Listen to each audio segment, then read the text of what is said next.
Hallo meine Lieben und willkommen zu einem neuen Video von mir. Ich möchte mit euch heute meinen Malprozess von diesem Gemälde hier zeigen, mit ganz viel schönem goldenen Blattmetall und in richtig schön strahlenden rosa Farbtönen. Lasst euch einfach inspirieren, lehnt euch ein bisschen zurück und jetzt wünsche ich euch ganz viel Spaß beim Malprozess. Für die unterste Schicht habe ich mir wieder ein bisschen Strukturpaste zusammen mit Acrylfarbe gemischt, einfach damit der Auftrag ein bisschen geschmeidiger ist. Ich zeichne mir auch immer vor, wie ich die Komposition haben möchte.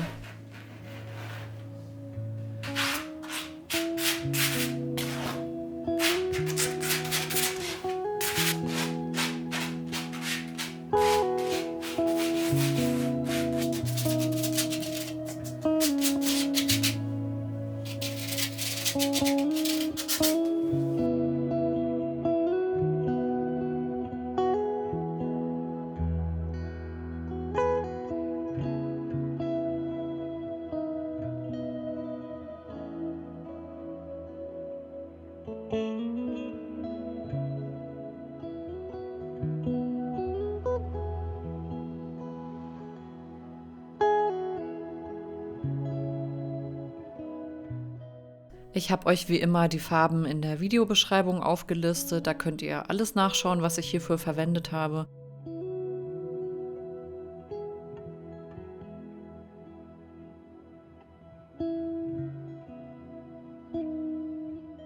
Ich empfehle euch auch immer, euch gut zu schützen, wenn ihr malt, besonders wenn ihr Kleidung habt, die nicht irgendwie dreckig werden soll oder so. Ich ziehe ganz gerne Handschuhe an und eben diese Malschürze.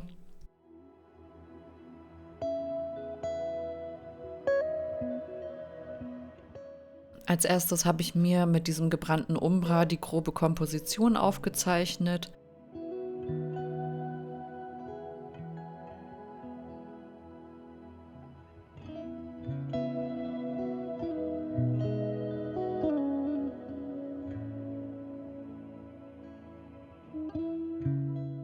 Und dann habe ich mir diese schönen satten Rottöne herbeigenommen und damit auch noch mal ein bisschen Farbe auf das Bild gebracht. Wenn man das später mit den hellen Farbtönen vermischt, dann ergibt sich natürlich so ein ganz schönes Rosa und das ist genau das, was ich haben möchte. Und dann habe ich einfach die verschiedensten Farbtöne mit reingemischt, zum Beispiel dieses Ocker oder so ein Puderblau, also alles Mögliche ist da drin und viele verschiedene Beige-Töne, auch wieder so ein Lavendelfarbton. Ich mische die Farbtöne einfach immer ganz intuitiv zusammen. Ich habe mir ja vorher schon überlegt, welche Farben ich da ungefähr drin haben möchte und die habe ich mir alle schon bereitgestellt sozusagen auf meiner Palette und die meisten davon verwende ich dann auch am Ende.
Nachdem ich die Farben alle auf die Leinwand aufgetragen habe, nehme ich mir mein Malmesser oder Palettmesser und ziehe die Farben einfach noch mal ein bisschen ineinander, damit das Ganze etwas spannender aussieht.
Hier habe ich jetzt noch mal meinen Pinsel genommen und bin damit noch mal ein bisschen reingegangen, einfach weil ich ein paar Stellen noch ein bisschen anders haben wollte.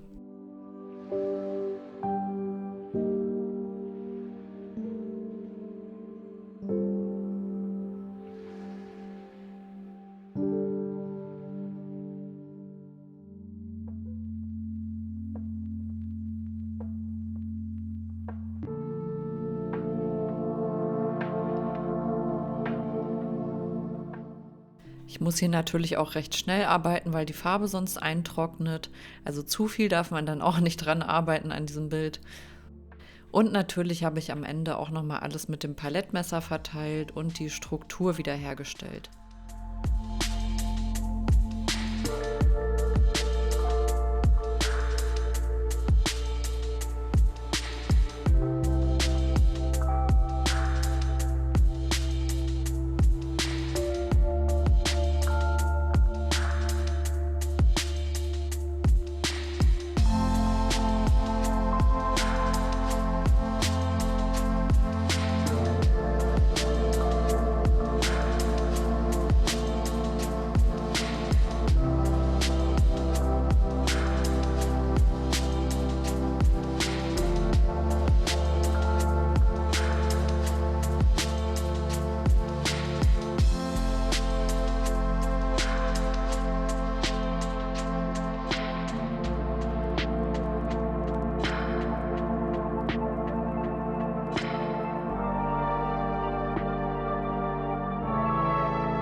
Nachdem ich da jetzt sehr lange dran rumgemalt habe, bemale ich natürlich auch noch meine Seiten. Das ist mir sehr wichtig, damit es einfach einheitlich aussieht.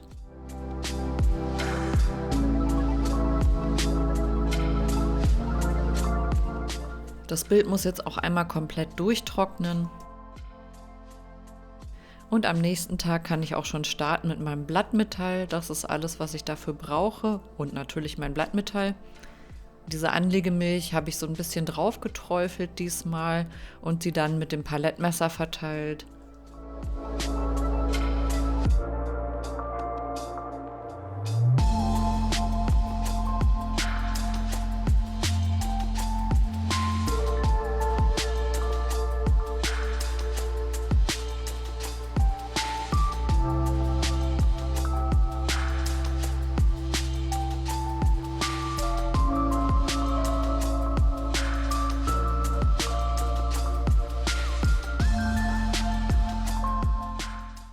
Mit dem Pinsel bin ich dann auch noch mal reingegangen, um so ein paar Lücken zu schließen, damit das Gold auch einheitlich aussieht an manchen Stellen.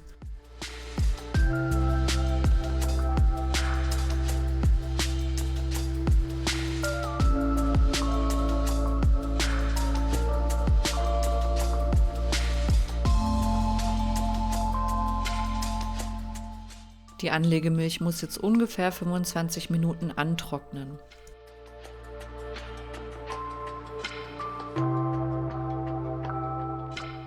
Guckt mal, wie schön das glänzt. Ich liebe einfach diesen Anblick von dem goldenen Blattmetall. Ja, der nächste Schritt ist jetzt natürlich, dass ich das auftrage und dazu lege ich mir das erstmal so grob auf die Leinwand auf und ich arbeite das dann auch immer gleich mit diesem Rundpinsel ein. Das ist einfach so eine Technik, die ich mir jetzt angewöhnt habe, um diese bestimmten Formen auch zu erreichen. Das Ganze soll am Ende ja so ein bisschen wolkenartig aussehen. Wenn ihr meine Bilder kennt, dann wisst ihr, dass ich das sehr gerne so mache. Und hier ist es natürlich auch nicht anders.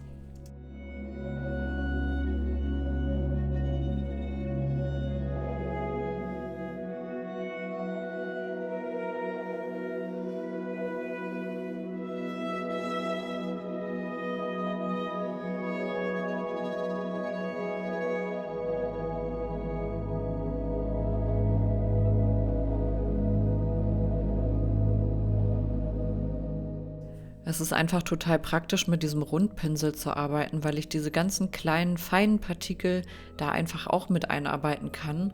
Und dann sieht es aus wie so ein Sternenschauer oder so, der da so runterrieselt. Und dadurch hat das Blattmetall nicht so eine ganz klare Kontur. Und das ist ja genau das, was ich haben möchte, dieses leicht verträumte. Und deswegen reiße ich das immer so ein bisschen ab und dann arbeite ich mit dem Rundpinsel diese kleinen Partikel ein. Das ist irgendwie, finde ich dann den Effekt schöner am Ende.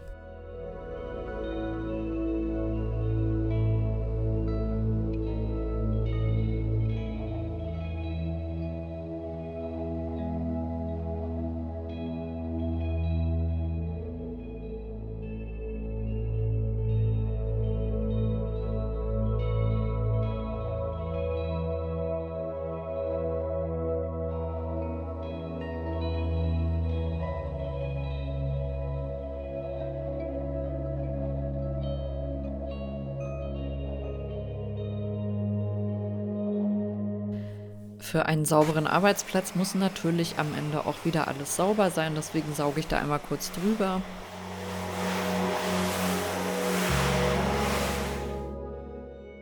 Und das Letzte, was ich gemacht habe, ist, dass ich einen Firnis aufgetragen habe. Ich habe hier einen gefunden, der die Farbe des Blattmetalles nicht irgendwie komisch verändert und deswegen benutze ich den jetzt immer. Ja, den habe ich einmal in einer dünnen Schicht aufgetragen, damit das Bild einfach versiegelt ist. Den Firnis habe ich übrigens auch mit Wasser verdünnt, einfach damit er sich leichter und dünner auftragen lässt.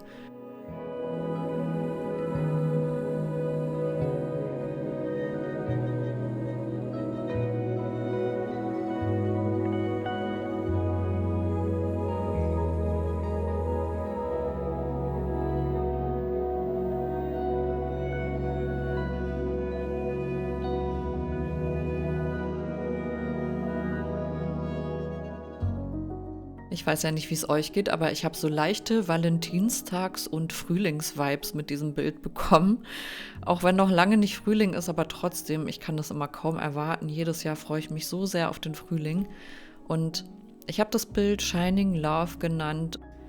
Es ist einfach ein sehr verträumtes Bild, was auf jeden Fall an die strahlende Kraft der Liebe erinnern soll und das Ganze in so einem irgendwie zuckersüßen Himmel gestaltet. Ich weiß auch nicht, auf jeden Fall ein sehr positives Bild. Vielen Dank, dass ihr zugeschaut habt. Lasst mir sehr gerne ein Like und ein Abo da. Ich wünsche euch auf jeden Fall noch einen schönen Tag und sage wieder Ciao und bis zum nächsten Mal.